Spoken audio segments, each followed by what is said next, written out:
Dans un monde où nous sommes constamment poussés à nous définir par notre passé, nos échecs et nos habitudes, nous finissons souvent par devenir prisonniers de notre propre histoire. Nous transportons avec nous le poids de nos expériences antérieures comme un boulet, limitant notre potentiel et entravant notre évolution.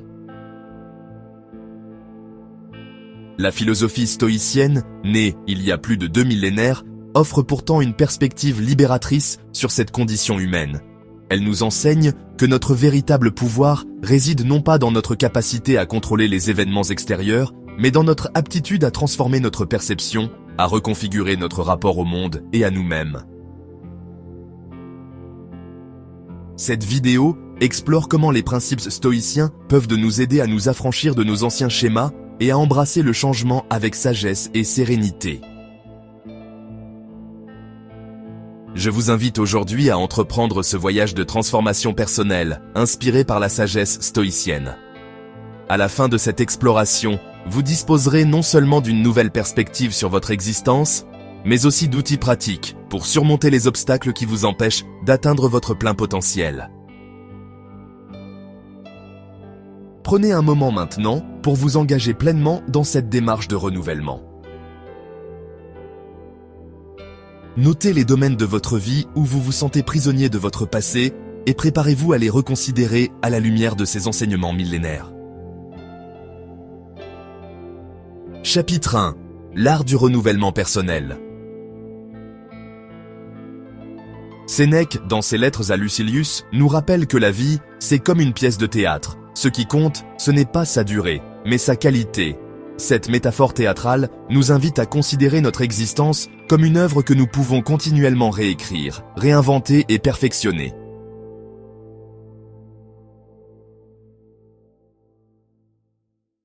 Cette renaissance quotidienne passe par ce que les stoïciens nommaient la proairesis, le choix délibéré de qui nous voulons être.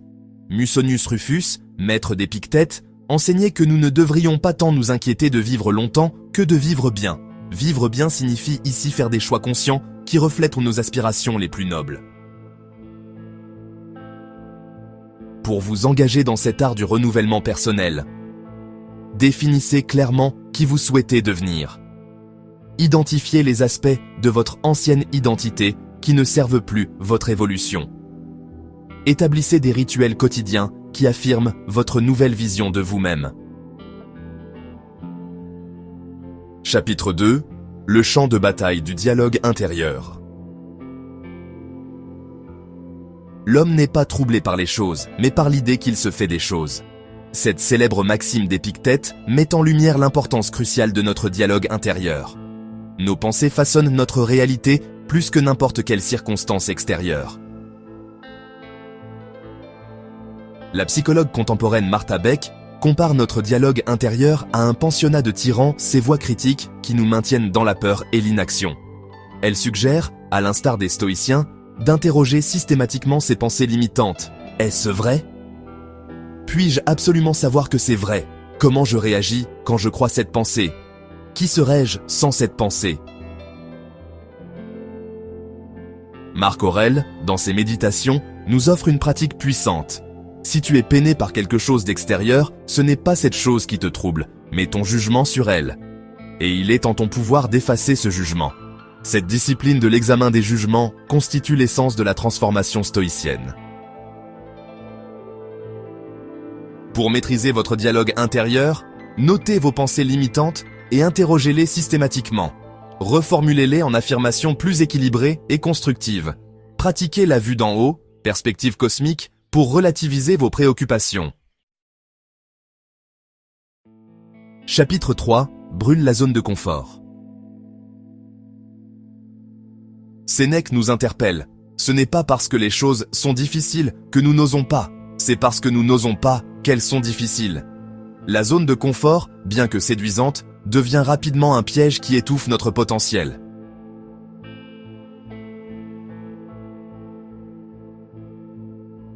Arien, disciple d'Épictète, rapporte cette maxime de son maître. Si tu veux progresser, abandonne des raisonnements comme ceux-ci. Si je néglige mes affaires, je n'aurai pas de quoi vivre. Car il vaut mieux mourir de faim, exempt de chagrin et de crainte, que de vivre dans l'abondance avec un esprit troublé. Pour transcender votre zone de confort, identifiez une action qui vous effraie, mais pourrait transformer votre vie. Décomposez-la en micro-défis quotidiens. Célébrez chaque victoire sur votre confort comme une victoire sur vos anciennes limitations. Chapitre 4. Laisse s'évanouir les échos du passé. Rejette ton passé, laisse-le partir, comme ferait le courant d'une rivière, conseillait Héraclite, philosophe pré-stoïcien dont les idées ont influencé le stoïcisme. Cette image de la rivière nous rappelle que s'accrocher au passé revient à tenter de saisir de l'eau qui s'écoule. Massimo Pigliucci, philosophe stoïcien moderne, écrit dans « Comment être un stoïcien ?» Le passé est irrévocable, le futur incertain. Seul le présent nous appartient. Cette conscience aiguë de l'instant présent libère de l'emprise des souvenirs douloureux et des regrets stériles. Cléante, successeur de Zénon à la tête de l'école stoïcienne, offrait cette prière. « Conduis-moi, ô Zeus, et toi aussi, destinée. Je vous suivrai sans hésitation. » Cette acceptation du cours des événements n'est pas résignation passive, mais libération active du poids du passé. Pour vous libérer des échos du passé, pratiquez l'exercice stoïcien de la préparation du matin en anticipant les difficultés. Écrivez vos regrets sur du papier, puis brûlez-les symboliquement. Adoptez la perspective cosmique en imaginant votre vie vue des étoiles. Chapitre 5. Prends une responsabilité totale. Certaines choses dépendent de nous, d'autres non, écrivait Épictète au début de son manuel. Cette distinction fondamentale du stoïcisme nous invite à prendre une responsabilité totale pour ce qui est en notre pouvoir, nos jugements, nos désirs, nos aversions et nos actions.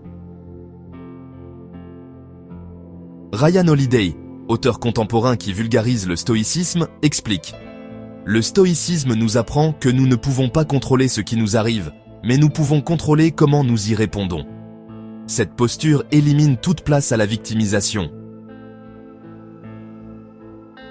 Chrysippe, pilier du stoïcisme ancien, développait la notion de sonkatathesis, l'assentiment que nous donnons à nos impressions.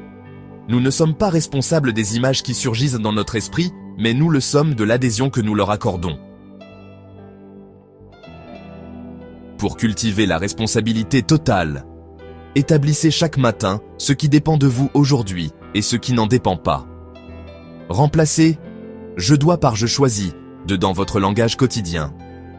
Tenez un journal des situations où vous avez exercé votre pouvoir de choix. Chapitre 6. La discipline au-delà de l'émotion. Que la force me soit donnée de supporter ce qui ne peut être changé, et le courage de changer ce qui peut l'être, mais aussi la sagesse de distinguer l'un de l'autre. Cette prière de la sérénité, inspirée des principes stoïciens, éclaire le chemin de la discipline véritable.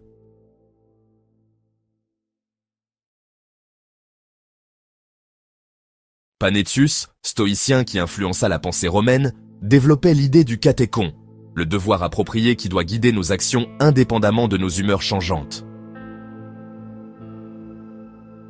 Pour cultiver la discipline au-delà de l'émotion, instaurez une routine matinale immuable, quelle que soit votre humeur. Pratiquez la technique stoïcienne de la préparation mentale avant chaque tâche difficile. Développez la pleine conscience des émotions sans vous identifier à elles.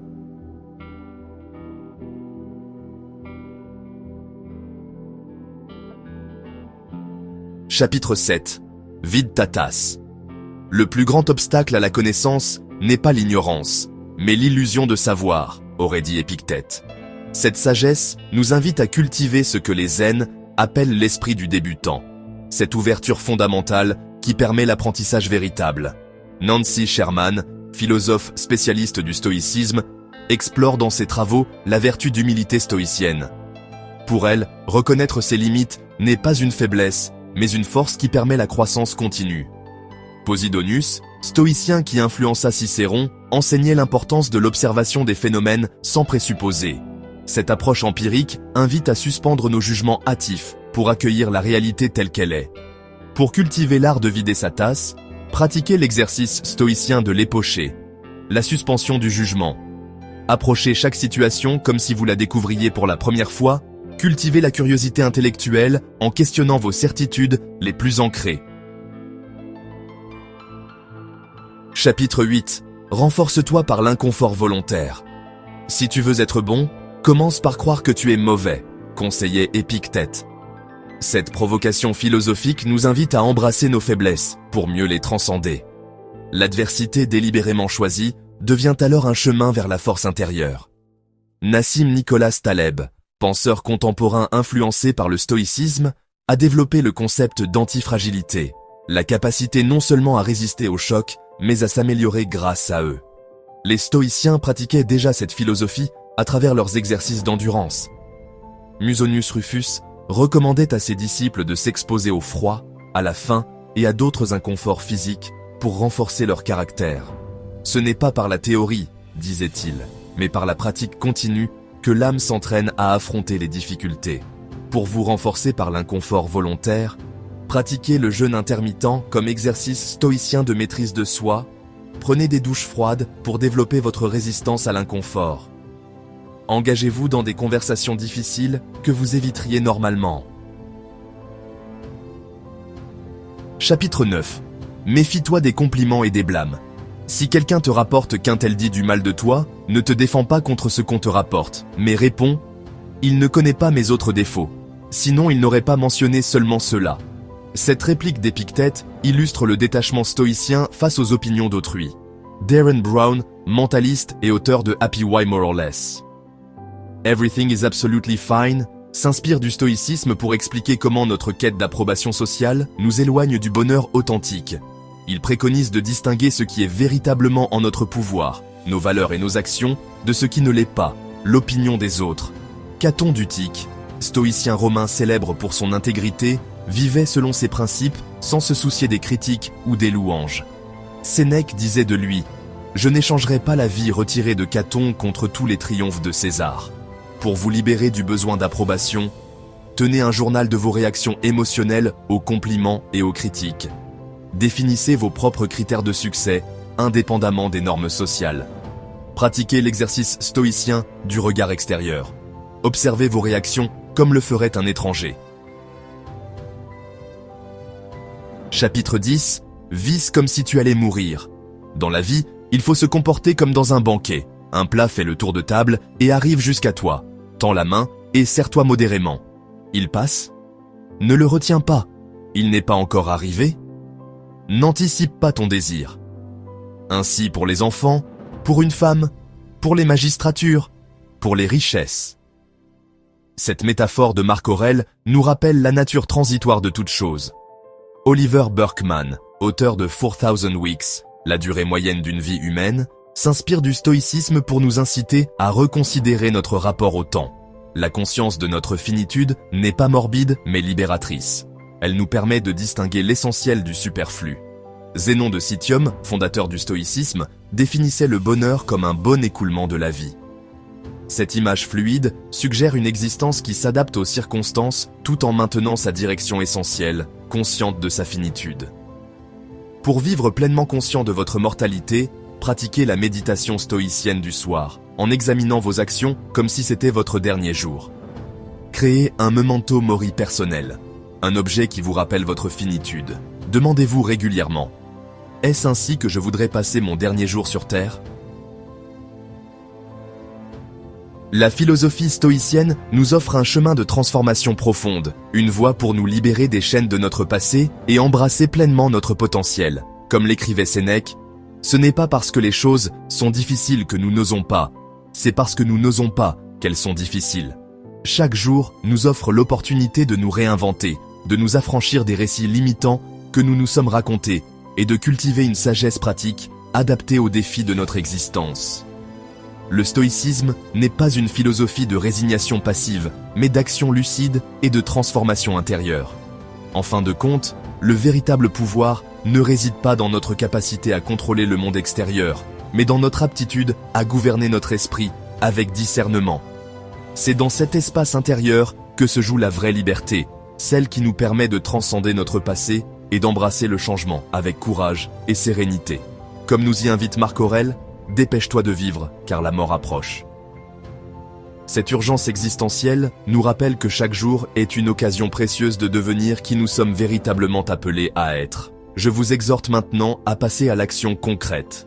Choisissez 3 principes parmi ceux que nous avons explorés et intégrez-les à votre quotidien pendant les 30 prochains jours.